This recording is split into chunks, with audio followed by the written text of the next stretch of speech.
मैंने जिस आयत मुबारका की हसीन हिस्से की तिलावत की, अल्लाह पाक का इरशाद है वरिज़वानुन मिनल्लाहि अकबर।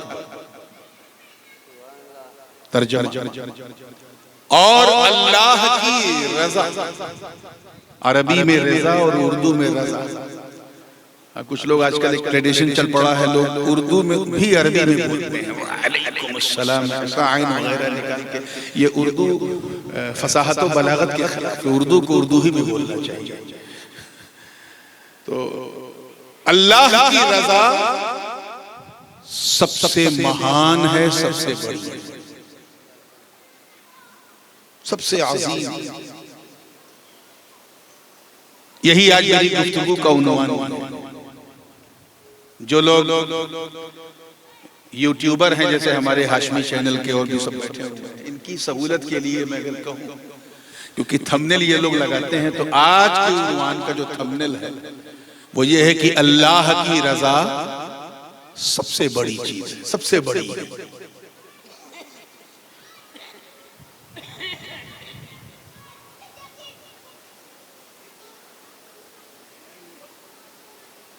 याद रखिए, माशाअल्लाह शहजादे हुजूर मदनी सरकार हजरत क़िबला सैयद अब्दुल रशीद साहब, नारे तकबीर, नारे रिसालत, शहजादे हुजूर मदनी सरकार, नारे तकबीर, नारे रिसालत, नारे हैदरी, नारे हैदरी, शहजादे हुजूर मदनी सरकार।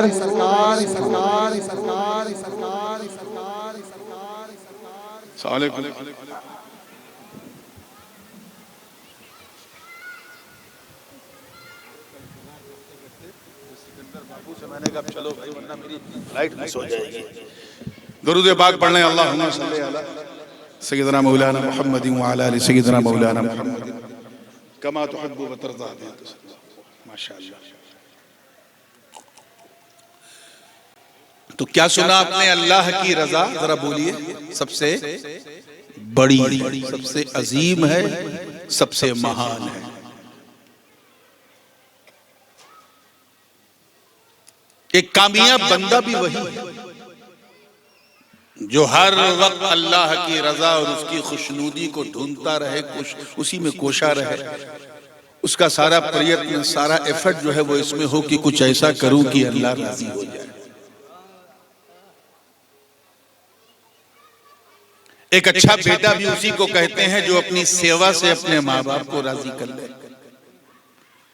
एक अच्छी बीवी भी उसी को कहते हैं जो अपनी खिदमत से अपने पति को राजी कर ले। एक अच्छा शागिर्द उसी को कहते हैं जो अपनी खिदमत, अपनी सेवा से अपने उस्ताद को खुश कर ले। उसी तरह एक अच्छा और कामयाब बंदा वो है जो अपने मौला को राजी कर ले। बिला शुबहा माँ बाप की रजा भी बहुत कीमती है और बाइसे दुखूले जन्नत है। एक बीवी के लिए उसके पति का राजी होना उसकी मेराज है। एक शागिर्द के लिए उसके उस्ताद का राजी हो जाना उसकी जिंदगी और बंदगी दोनों का सपना पूरा होना। लेकिन इन तमाम खुशनुदियों में अगर सबसे महान कोई खुशनुदी है तो वो अल्लाह की। अगर अल्लाह राजी तो समझ जाओ सब। बात समझ में आ रही है?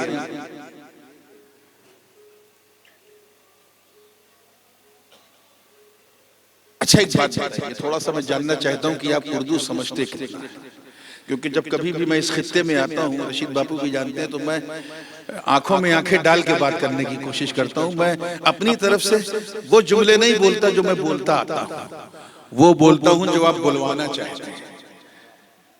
मैंने कहा ना, मैं शीरनी देख के फातिहा करता हूं। बताइए, इस पूरे मजमे में ऐसा है कोई जो इस दुनिया में अपनी मर्जी से आया? अरे हाँ या ना कुछ बोलोगे? शर्माओ? हाँ तो बोलो। ऐसा लग रहा है जैसे चुनाव की रैली हो रही है, उसमें भी लोग नहीं करते हैं। Is there anyone who born in this world by his own will no, कोई अपनी मर्जी से नहीं आया। अपनी मर्जी से जाओगे, बोलिए माशाअल्लाह, उर्दू समझ में आ रही है? तो यार जब अपनी मर्जी से आए नहीं हो, अपनी मर्जी से जाओगे नहीं, तो फिर अपनी मर्जी से जीने की कोशिश क्यों करते? मैं चाहता हूं कि अल्फाज मुख्तसर हो, कम हो और बात भारी कैच करने की कोशिश करो। When you know that you did not born by your own will, and when you know that you will not die by your own will, ना अपनी मर्जी से तुम्हारा आना है ना जाना है, तो फिर जीना तुम्हारी मर्जी से कैसे हो? किसकी मर्जी से आए हो? अल्लाह की मर्जी से। किसकी मर्जी से जाओगे? अल्लाह की मर्जी से। तो फिर जीना भी चाहिए उसी की मर्जी से। इस चीज को जहन में रखना बहुत जरूरी है। अब यार हमारी मर्जी की तो कोई औकात ही नहीं, ना हमारी आंख हमारी इच्छा मर्जी से बनी, ना हमारा मुंह हमारी मर्जी से बना, ना हमारा चेहरा हमारी मर्जी से बना, ना हमारा मर्द और औरत होना हमारी मर्जी से हुआ, ना हमारा रंग हमारी मर्जी से। जब हमारा क्रिएशन, हमारी रचना जब हमारी मर्जी से नहीं, तो फिर हमारा जीवन हमारी मर्जी से कैसे चलेगा? मगर सच्ची बात यह है कि आज का यूथ इस रियलिटी को फॉलो नहीं करता। वो जानता है कि हम ना अपनी मर्जी से आए हैं, ना अपनी मर्जी से जाएंगे, लेकिन जीना वो अपनी मर्जी से चाहता है। I like this, I like that, मुझे ये पसंद है, मुझे अबे तेरे पसंद की औकात क्या है? जब तू खुद अपनी पसंद से नहीं बना तो तेरी पसंद की हैसियत क्या है? याद रखिएगा, क्योंकि नौजवान मुझे ज्यादा दिख रहे हैं, इसलिए मेरा जी चाहे कि वो बातें की जाएं जो इनके दिलो दिमाग से टच हो। इधर टच हो गया तो समझो बैठे बैठे हज हो गया। एक चीज होती है ब्यूटी, क्या होती है? जोर से बोलो। हिंदी में कहते हैं सुंदरता। एक चीज है क्वालिटी, हिंदी में कहते हैं विशेषता। और एक चीज होती है रियलिटी, हिंदी में कहते हैं वास्तविकता। ये तीनों चीजें हमारे जीवन का बड़ा खास हिस्सा है। Beauty, quality and reality. सुंदरता, विशेषता, वास्तविकता, खूबसूरती, खूबी और हकीकत। तीनों का मामला ये है कि सुंदरता की उम्र सबसे कम। तवज्जो है। The beauty has very short time, very short period. It goes very quickly. बहुत तेज जाती है। क्वालिटी की जो आयु है, उम्र है, वो थोड़ा ब्यूटी से ज्यादा है।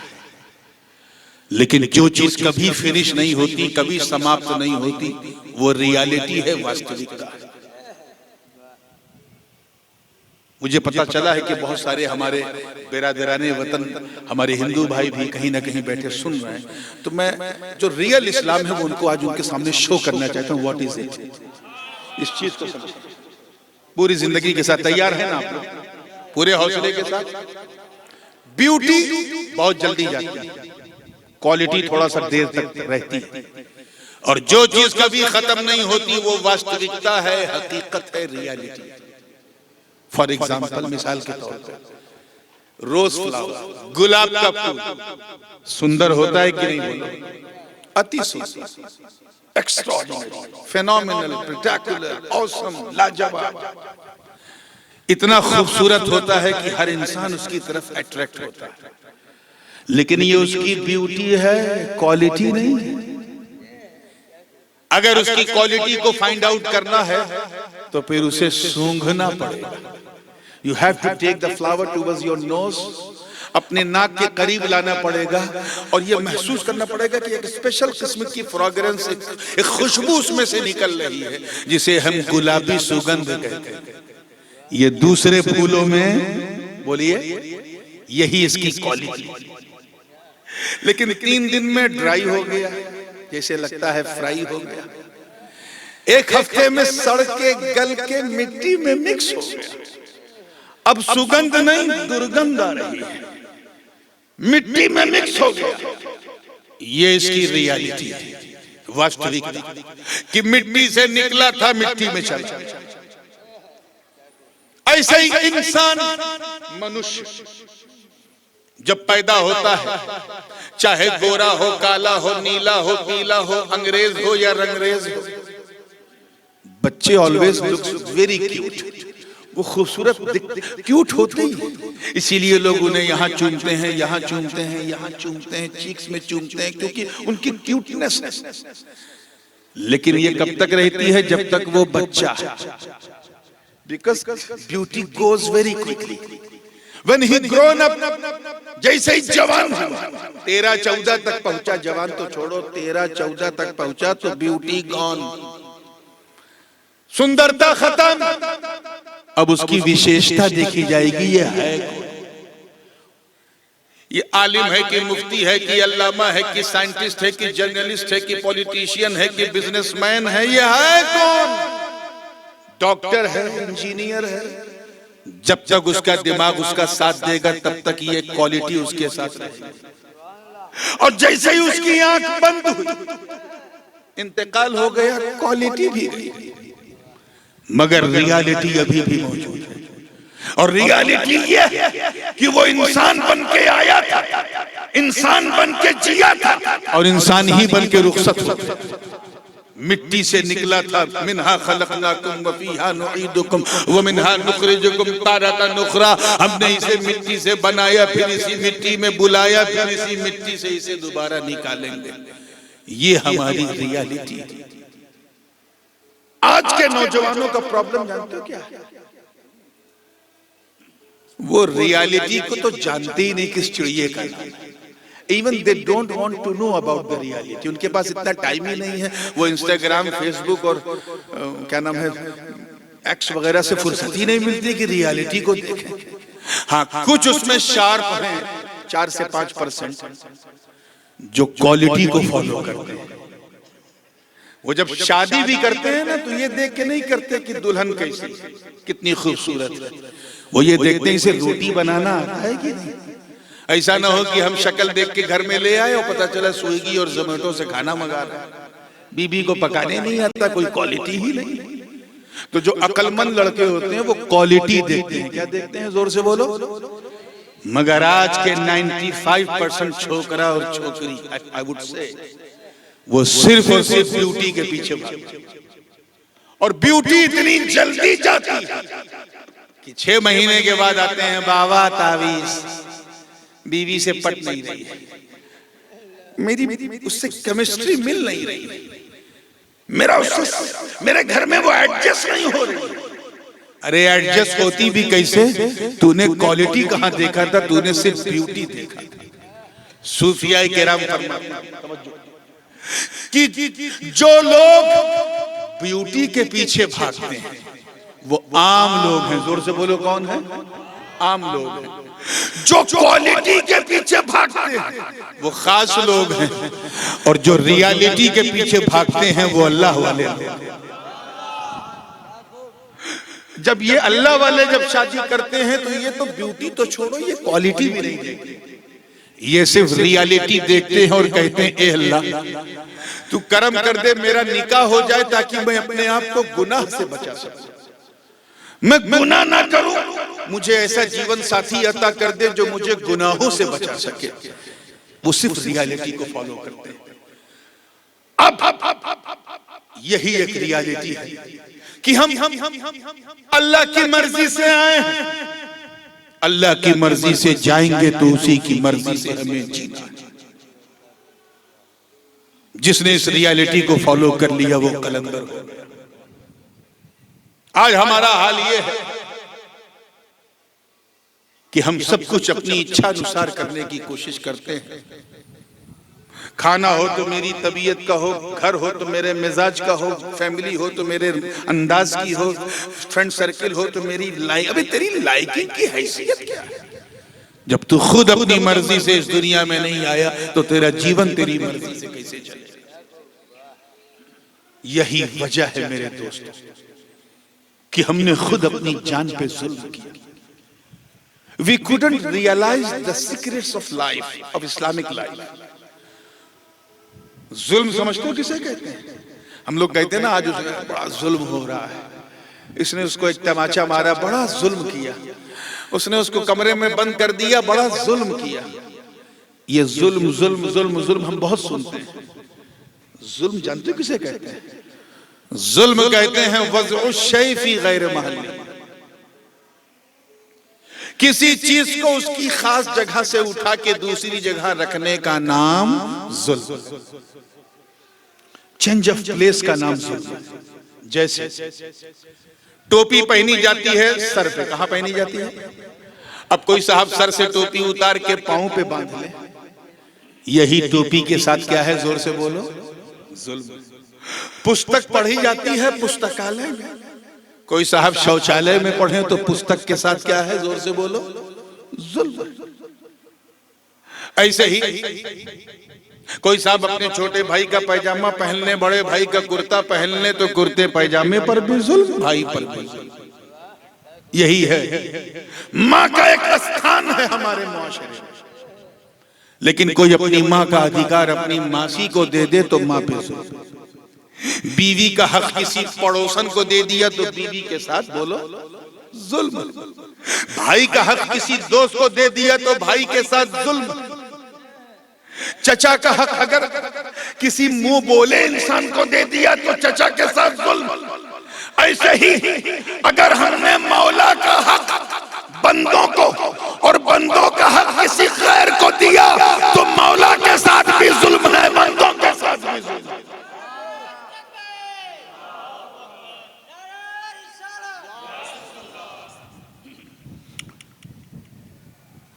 इतना बड़ा जुल्म कि हम ये भूल गए कि हम पर अल्लाह ने एहसान कितना बड़ा किया।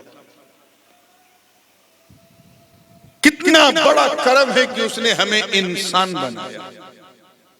कादिर मुतलक है, कुछ भी बना देता। आप कुछ कर पाते? बोलिए, कुछ कर पाते? लेकिन ये कितनी बड़ी कृपा है उस कृपालु की, कितनी बड़ी दया है उस दयालु की, कितना बड़ा एहसान है उस मोहसिने मुतलक का, जिसने हमें लक़द कर्रमना बनी आदम का ताज पहनाया। यानी उस महान रचयिता ने सबसे महान रचना हमें बनाया। इंसान क्या बनाया? जोर से बोलो। और सिर्फ इंसान ही नहीं, अल्हम्दुलिल्लाह मुसलमान बनाया। यानी सबके सामने नहीं झुकाया, सिर्फ अपनी बारगाह में झुकाया, सिर्फ अपनी बारगाह में झुकाया। और करम वाला है, करम देखो कि सिर्फ मुसलमान भी नहीं, गुलामे हबीबे रहमान बनाया। सिर्फ आगे ही वाले बोल रहे हैं, गुलामे हबीबे रहमान बनाया। यानी किसी और नबी का उम्मती नहीं बनाया, बल्कि उनका उम्मती बनाया जिनके सदक़े में सारा जहान बनाया। और अगर मैं ये इन सादाते किराम के हवाले से कहूँ, मैं भी उसी बिरादरी से हूँ, तो ये हम लोगों पे अल्लाह ने बड़ी कृपा की है कि हमें अपनी फातिमा की संतान बनाया। तो सब कुछ अल्लाह ने हमारे लिए बनाया। हम गिन नहीं सकते क्या क्या हमारे लिए बनाया। चाहे बरगो समर हो, शम्सो कमर हो, शजरो हजर हो, खुश्को तर हो, बहरो बर हो, सीमो जर हो, लालो गोहर हो, जमीनो जमा हो, मकीनो मका हो, चुनीनो चुना हो, ये सारे जहां हो, सब अल्लाह ने हमारे लिए बनाया। चाहे अफलाक की करवटें हैं, लैलो नहार की गर्दिशें हो, आबशार के नगमे हो, समुंदर की तुगयानी हो, चंद्रमा की चांदनी हो, सूरज की चमक हो, कलियों की चटक हो, गुंचों की चहक हो, ये सब अल्लाह ने हमारे लिए। किसके लिए? अगर आपके लिए बनाया है तो बोलो, वरना एहसान फरामोश कहलाओगे। इंसान के लिए। किसके लिए? सिर्फ मुसलमान के लिए नहीं, सारे इंसान के लिए, समस्त मानव जात के लिए। हद तो ये है कि जमीन के अंदर जो मादनियात, चाहे टाइटेनम हो, प्लेटिनम हो, गोल्ड हो, सिल्वर हो, एल्यूमिनियम हो, ब्रॉन्ज हो, whatever inside the grave of earth, Allah subhanahu wa ta'ala created for us, हमारे लिए उसने बनाया। चाहे डीजल हो, पेट्रोल हो, चाहे घासलेट हो, या बच्चों की चॉकलेट हो, या सुबह खाने वाला ऑमलेट हो, या फिर दरिया की पॉपलेट हो। अरे यार, अब तो मुस्कुरा दो, शायद अच्छे दिन आ जाए। आने वाला 12 रबीउल अव्वल को हर सुन्नी मुसलमान के लिए, हमारा तो सबसे अच्छा दिन वही है जिस दिन मुस्तफा है। और मैंने इस पर एक कलाम भी कहा है, मुस्तफा आ गए अच्छे दिन। इंशाल्लाह कभी मौका रहा तो ये कलाम सुनाऊंगा। तो मुस्कुराते रहो, मुस्कुराना बड़ी अच्छी चीज होती है, इस पे कोई जीएसटी भी नहीं है। How much you can smile when ever, जितना चाहो मुस्कुराओ, ठीक है ना। सब कुछ अल्लाह ने हमारे लिए, किसके लिए? ये पेड़ पौधे झाड़ दरख्त जंगल सब हमारे लिए, इवन जानवर भी हमारे लिए, एनिमल्स फॉर ऑल मैनकाइंड।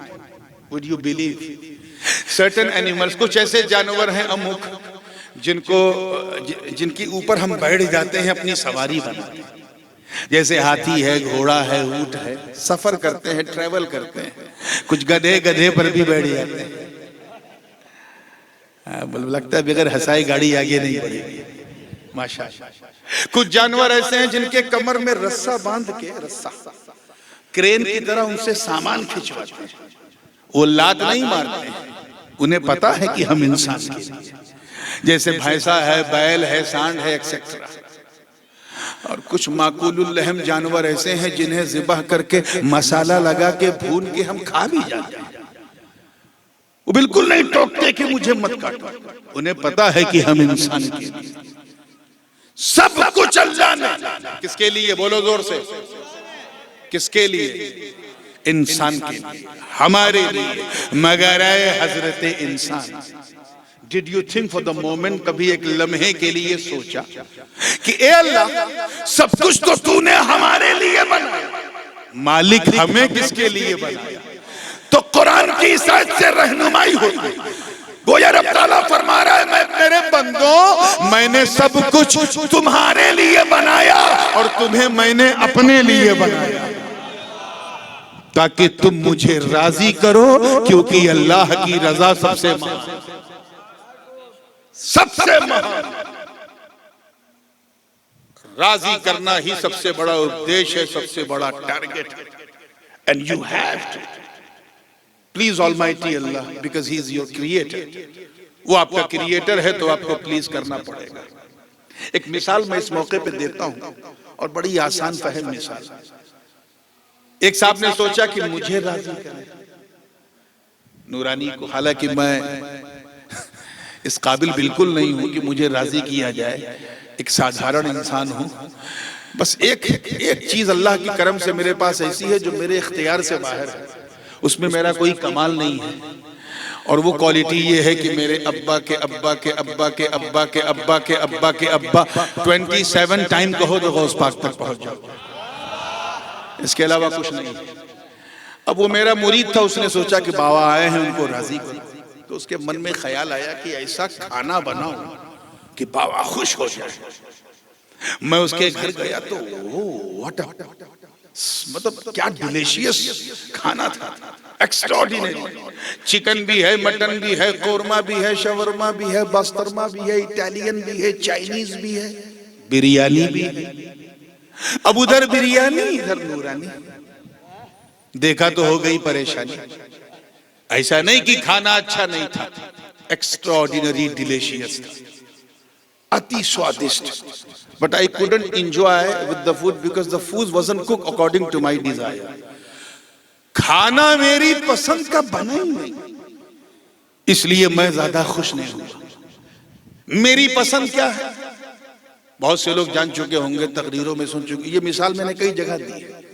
मेरी पसंद क्या? सादी रोटी हो, सादा चावल हो, सादी दाल हो, तुअर की सादी हरी हरी सब्जियां हो, चटनी हो, अचार हो, घी हो, यानी खाना जितना सादा होता है दुआ उतनी ज्यादा होती है।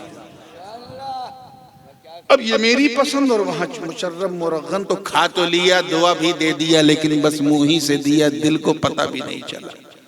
क्या समझे इस मिसाल से? कुछ समझ में आया? बिला तशबीह, मेहमान को राजी करने के लिए, मेहमान को राजी करने के लिए मेहमान की पसंद जानना जरूरी है। ऐसे ही रहमान को राजी करने के लिए रहमान की पसंद जानना जरूरी है। नारे तकबीर, नारे रिसालत, नारे हैदरी, हुजूर ताजुल उलमा।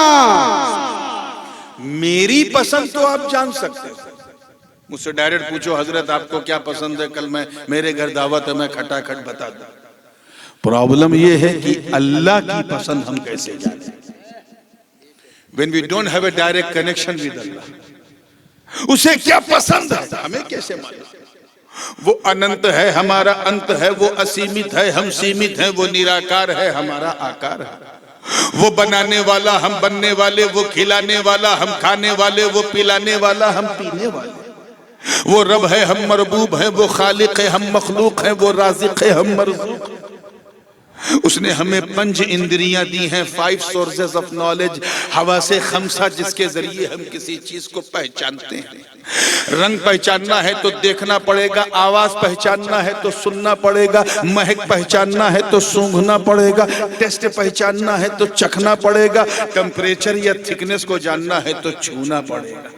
5 सोर्सेज ऑफ नॉलेज जिनके जरिए हम किसी चीज का इदराक करते हैं। अल्लाह को ना हम देख सकते हैं, न छू सकते हैं, न चख सकते हैं, न सूंघ सकते हैं, न अल्लाह को हम टच कर सकते हैं। तो उसकी पसंद कैसे जाने? हमारा उससे कोई कनेक्शन नहीं। यही मसला मुरीद के साथ भी था। बनाना चाहता था मेरी पसंद का खाना, प्रॉब्लम यह था कि मेरी पसंद पता नहीं।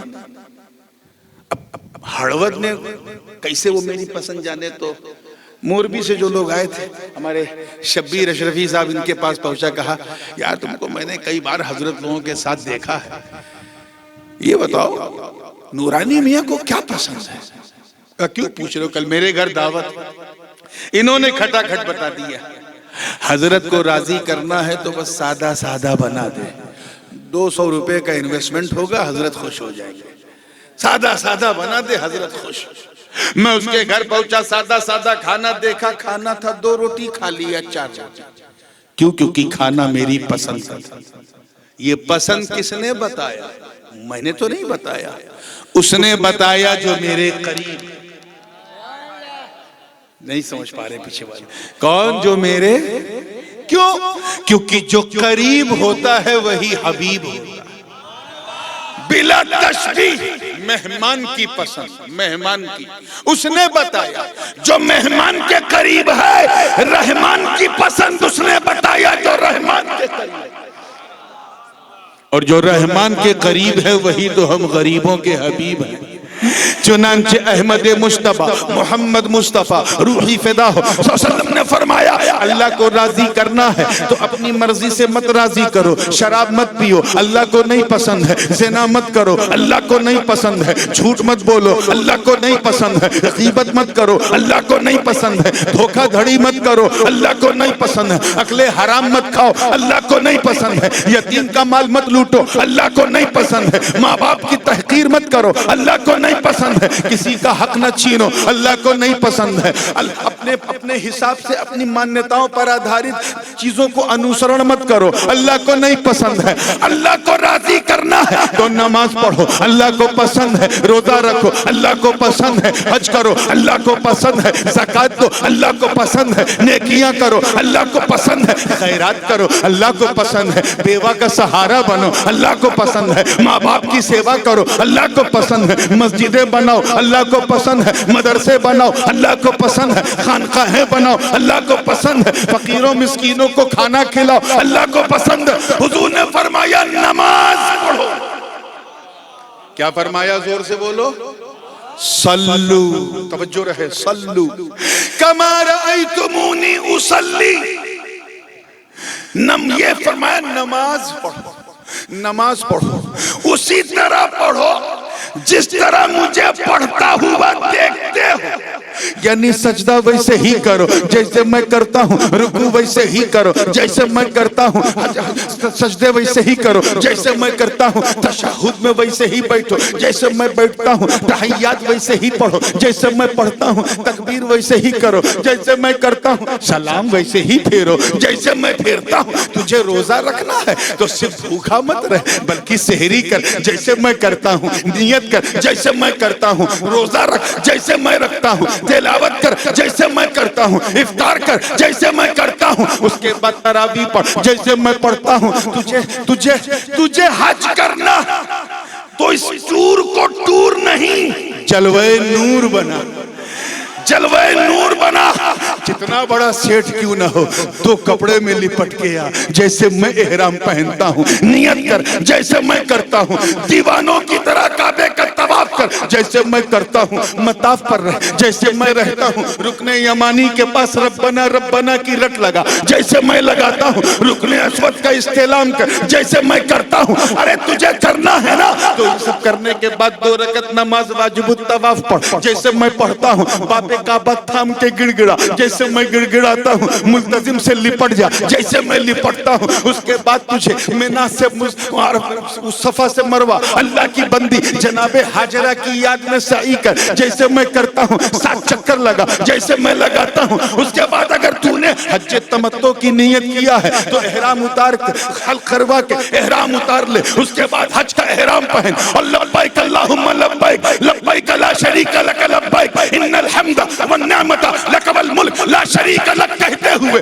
चलते चलो, मिना की तरफ बढ़ते रहो जैसे मैं बढ़ता हूँ। अरे नरम नरम गद्दे पे सोने वाले हाजी, अपने बेडरूम में झाझरू अटैच रखने वाले हाजी, कैंप में लेट मशक्कतें बर्दाश्त कर जैसे मैं बर्दाश्त करता हूँ। उसके बाद दूसरे दिन सुबह सुबह उसके बाद चल मैदान अरफात की तरफ और चिलचिलाती हुई धूप में जबल रहमत के नजदीक मस्जिद निमरा के पास खड़े होके रब्बना ज़लमना अनफुसना व इल्लम तग़फिर लना व तरहमना लनकूनन्ना मिनल खासिरीन करके सुन्नते आदम अदा कर जैसे मैं अदा करता हूँ। असर और ज़ोहर एक ही साथ वहाँ पढ़ जैसे मैं पढ़ता हूँ। मगरिब का वक्त हो जाए लेकिन मगरिब न पढ़ उस वक्त, बल्कि वहाँ से मशअरे हराम व इज़ा अफ़ज़्तुम मिन अरफ़ात फ़ज़्कुरुल्लाह इंदल मशअरिल हराम वज़्कुरूहु कमा हदाकुम, फिर लब्बैक की सदा देते हुए मशअरे हराम वादी मुज़दलिफ़ा की तरफ जा जैसे मैं जाता हूँ। खाली साहिबान भी नहीं मिलेगा, शामियाना भी नहीं मिलेगी, रात की ठंडक होगी, मगर वहाँ अल्लाह का जिक्र कर जैसे मैं करता हूँ। उठ उठ के कंकरियां बटोर जैसे मैं बटोरता हूँ। उसके बाद पूरी रात जिक्र करता रह, सर्दी चाहे जितनी लगे पूरा जिस्म ढक ले मगर चेहरा मत ढकना जैसे मैं करता हूँ। उसके बाद तू फजर की नमाज अदा कर, फिर तुलुए आफताब का इंतजार कर। उसके बाद रमीए जमरे उक़बा यानी बड़े शैतान की रमी के लिए अपने जान को खतरे में डाल के कूद पड़ जैसे मैं करता हूँ। फिर हल्क करा जैसे कुर्बानी करा जैसे मैं कराता हूँ, फिर हल्क करा जैसे मैं करता हूँ। उसके बाद फिर सिविलियन लिबास पहन ले, जो हिंदुस्तानी तेरा कपड़ा है उसे पहन ले जैसे मैं अरबी कपड़ा पहन लेता हूँ। फिर वहां से तवाफ़े इफ़ाज़ा के लिए मस्जिद हराम की तरफ जा जैसे मैं जाता हूँ। अगर सराफ़े क़ुदूम में तूने सही नहीं की है तो उस वक्त सही कर ले जैसे मैं करता हूँ। फिर पलट के मिना में आ, दूसरे दिन तीनों शैतान को मार, फिर तीसरे दिन तीनों शैतान को मार। इसके बाद फिर तू हाजी बन जा। अरे जब तू ऐसा करेगा तो लोग इसे अल्लाह की इबादत भी कहेंगे, मुस्तफा की सुन्नत भी कहेंगे। नारे तकबीर, नारे रिसालत, शहजादे गौसे आज़म। जो हज करने वाले थे तवज्जो से सुन रहे थे ना, तकरीबन पूरा हज बयान हो गया। जब तू ऐसा करेगा तो अल्लाह की इबादत भी होगी, मुस्तफा की सुन्नत भी अदा होगी। क्योंकि फर्ज कहते ही हैं, सुन्नत क्या है? कमालुल फर्ज अला महल्ली, उसको पूरा ही कर देने का नाम तो सुन्नत है मेरे दोस्तों। ये मुस्तफा की अदा है। मतलब क्या कि राजी तो अल्लाह को करना है मगर बजरिए मुस्तफा करना है। इसको यूं समझें जैसे हजरत अब्दुल रशीद मियाँ बैठे हैं, उनके बिरादर असगर जनाब सैयद सिकंदर मियाँ बैठे हैं। अगर मैं आपसे कहूं कि ये दोनों हजरात ज्यादा हकदार हैं कि इन दोनों को राजी किया जाए, बात राजी की चल रही है, अल्लाह की रजा की। ये दोनों ज्यादा अधिकार रखते हैं कि इन दोनों को क्या किया जाए, तो बात बिल्कुल सही है। उर्दू ग्रामर के हिसाब से भी ये जुमला ठीक है।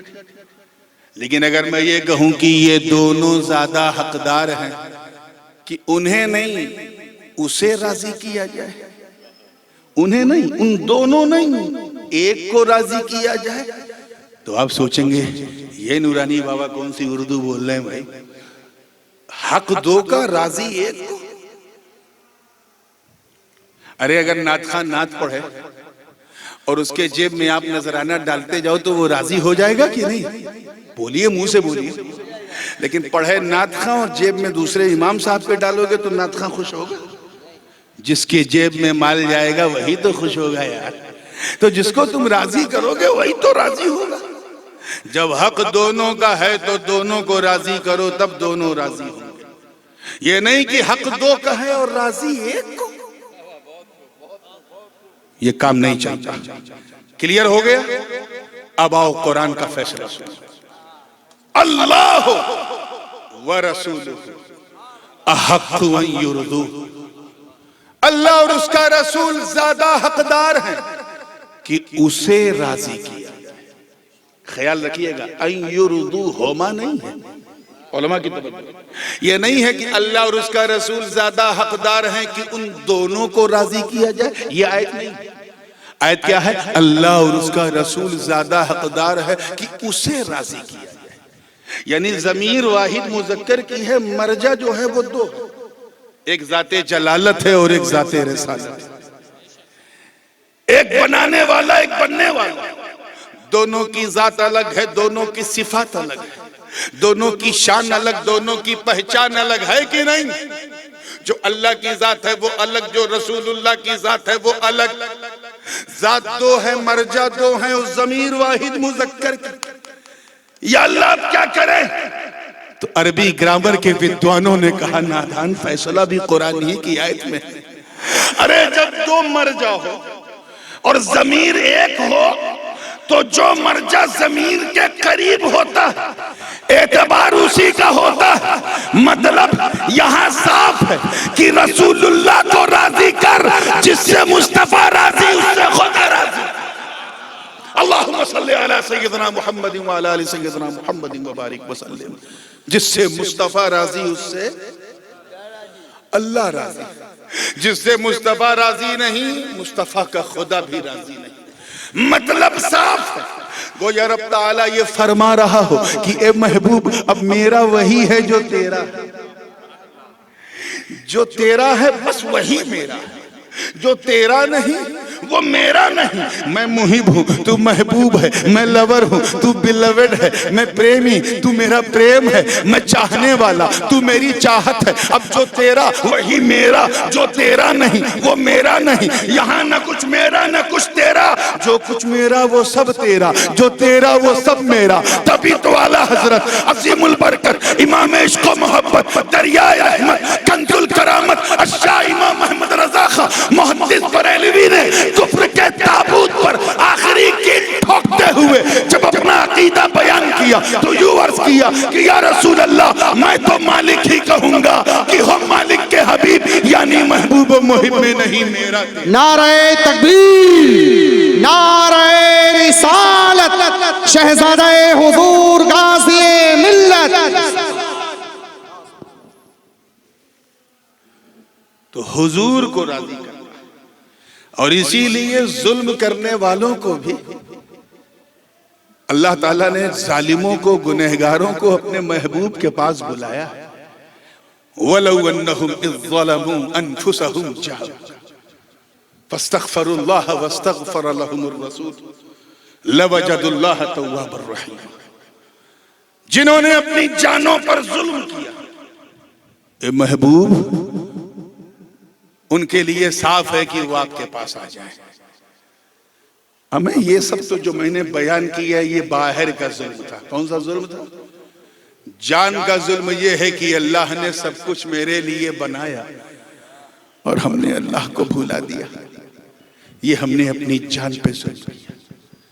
जिसमें इतनी ताकत है कि किसी को मार दें तो अहमदाबाद से पहले इलाज नहीं होगा, फिर भी हमने रोजा नहीं रखा।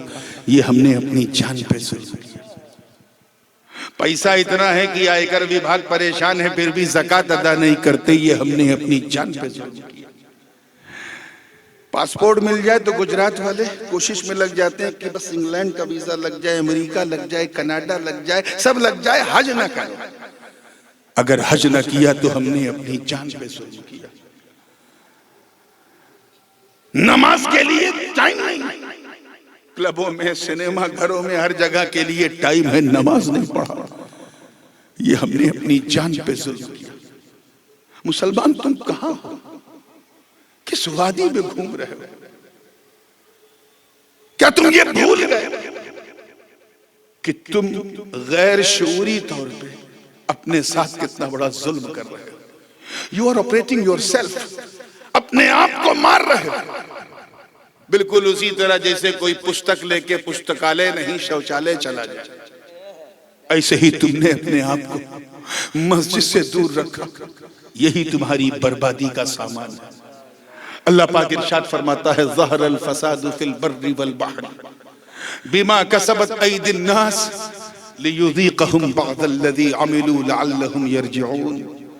कि जमीनों आसमान, पूरी धरती, गगन पवन, सब पर फितनों, फसाद, वबाएं और बलाएं आ गईं तुम्हारी अपनी हरकतों की वजह से। अल्लाह पाक फरमाता है, और ये बलाएं हमने तुम पर इसलिए उतारी लियुज़ीक़हुम, ताकि हम उन्हें मजा चखाएं जिनकी ऐसी करतूतें थी, और ये मजा चखते चखते तुम अल्लाह की बारगाह में रुजू करो। आज ये आजमाइशें जो आ रही हमारे ऊपर, ये सिर्फ इसलिए आ रही है क्योंकि इस खड्डे को हमने खुद खोदा है, तो गिरेंगे भी हम। आज हमारी फैशन परस्ती, हमारी बेराह रवि, हमारी दुनिया परस्ती, हमारी माँ बहनों का, बेटियों का सड़क पर बालों को खोल करके बेपर्दा घूमना, हमारे समाज के छोकरों का मस्जिदों से दूर रहना, यही सारी आफतों, बलाओं और वबाओं को दावत देने का गम्माज़ है। याद रखना, हज्जाज बिन यूसुफ के जुल्म को सब जानते हैं। बहुत बड़ा जालिम था, बहुत क्रूर शासक था बनी उमैया के जमाने में। जो उसका नहीं होता था उसे मार देता था, ऐसा जालिम था। एक दिन हजरत ख्वाजा हसन बसरी की बारगाह में उनका एक मुरीद आया और उसने कहा, हुजूर, अल्लाह पाक हज्जाज बिन यूसुफ को हटा क्यों नहीं देता, कुर्सी से उतार क्यों नहीं देता? आप दुआ कर दीजिए हट जाए। तो ख्वाजा हसन बसरी रज़ी अल्लाह ताला अन्हु ने पुरजलाल लहजे में कहा, सुन, मा जा अल हज्जाज इल्ला बिदुनूबिना, हज्जाज बिन यूसुफ हमारे गुनाहों की वजह से आया है। किस वजह से आया है? हमारे गुनाहों की वजह से आया है। जरा सोचो, हड़वद और मोरबी और राजकोट के गयूर मुसलमानों, आज से लगभग 1400-1450 बरस पहले ख्वाजा हसन बसरी के जमाने में, ख्वाजा हसन बसरी कौन है? मौला अली के मुरीद और खलीफा। यानी 1400 बरस पहले जो गुनहगार थे, हालांकि गिनती के रहे होंगे, लेकिन जो भी थे उनको देखकर ख्वाजा हसन बसरी ने कहा कि ये जालिम सुल्तान हमारे सरों पे इसलिए है क्योंकि हमने बड़े गुनाह किए। जरा सोचो यार कि आज से 1400 बरस पहले के गुनहगारों को देखकर ख्वाजा हसन बसरी ने कहा, आज के गुनहगारों को देखते तो क्या कहते? ये रात दिन शराब, कबाब और शबाब में उलझी इस कौम को देखते तो क्या कहते? इंस्टाग्राम, ट्विटर और फेसबुक पर रात भर गुजारने वाले हमारे इस मुस्तकबिल को, इन नौजवानों को देखते तो क्या कहते? रात दिन अपना महरमों के साथ चैटिंग और चीटिंग करने वाली इस नस्ल को देखते तो क्या कहते? अपने माँ बाप की आंखों में आंखें डाल के गुस्ताखी करने वाले इन छोकरों को देखते तो क्या कहते? अपनी बीवियों पर हाथ उठाने वाले इन जालिम मर्दों को देखते तो क्या कहते? नमाज के वक्त सोने वाले, रोजे के महीने में घूमने वाले, हज छोड़ने वाले, ज़कात ना देने वाले इन जालिमों को देखते तो क्या कहते? अब अगर तुम ये महसूस करते हो कि तुम जुल्म इस्तिबदाद के शिकार हो, तो तुम्हें कोई अधिकार नहीं है उंगली रखने का। अपने गिरेबान में झांको, अपने आप को सच्चा मुसलमान बनाओ, क्योंकि जब तुम अच्छे मुसलमान बनोगे तो अच्छे इंसान भी बनोगे, और जब अच्छे इंसान बनोगे तो देश के अच्छे नागरिक भी बनोगे। जब देश के अच्छे नागरिक होगे तो अच्छे बेटे भी होगे, अच्छे पति भी होगे, अच्छे भाई भी होगे। अच्छे मुसलमान बन जाओ। अगर पूरे सिनेरियो को चेंज करना तो अच्छे मुसलमान बन, इतना अच्छा बन, इतना नेक बन कि जब तू अपने शहर की गलियों में चले तो तुम्हें देखने वाला कहे वाह, जब बंदा ऐसा है तो मौला कैसा होगा, जब उम्मती ऐसा है तो इसका पीर कैसा होगा, जब गुलाम ऐसा है तो इसका आका कैसा होगा। अरे ऐ नादान, चल चल तो तेरी चाल को देख के लोग कहें वाह, ये मुसलमान नहीं, ये तो चलता फिरता इस्लाम जा रहा है, ये तो चलता फिरता इस्लाम जा रहा है। ऐसी ही तरबियत, इस्लामी तरबियत रहे, उसके लिए अल्लाह ताला ने हमें सबसे बचाकर अपनी बारगाह में झुकाया। अपने नफ्स पे कंट्रोल रहे, इसके लिए अल्लाह ने हमें 30 दिन के रोजे दिए ताकि नफ्स पर कंट्रोल करने का विल पावर पैदा हो। माल की मोहब्बत से ज्यादा अल्लाह की मोहब्बत रहे, इसके लिए अल्लाह ने निजाम ज़कात हमें सिखाया। और दीन की राह में जद्दोजहद करने का जज्बा रहे, अपने मन की शांति, आत्मा का शुद्धिकरण, तज़किया नफ्स, तत्हीरे कल्ब और तस्फिये बातिन हो जाए, बंदा बंदे से बंदा नवाज बन जाए, गरीब से गरीब नवाज बन जाए, खादिम से जमात का मखदूम बन जाए, उसके लिए अल्लाह ताला ने हमें हज का प्रोविजन दिया। हज कर, कोशिश कर, अपने नफ्स को मार के मिना के टेंट में सो, अपने ईगो को तोड़ करके काबे का पागलों की तरह चक्कर लगा,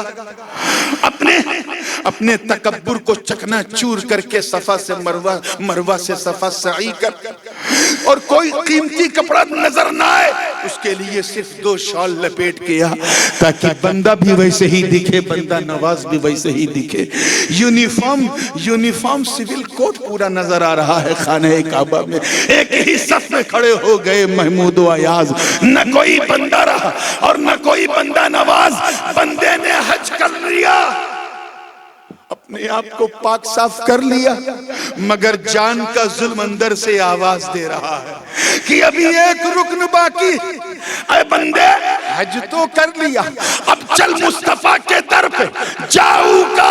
अरे पहुंच तो सही, यहाँ क्यों रोता है? चल तेरे महबूब पे 2 बूंद आंसू की बहा के तो दिखा, मौला का करम कयामत के दिन रहमतों का दरिया बहा देगा। हाजी हूँ, आओ चलो अहमद मुख्तार के पास, शाफ़े रोज़े जज़ा अपने मददगार के पास।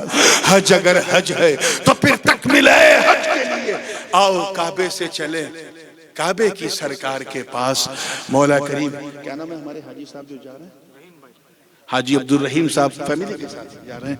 मौला करीम उनका हज अपनी बारगाह में कबूल करे और आप सबकी खताओं को, गुनाहों को अल्लाह करीम माफ़ फरमाए।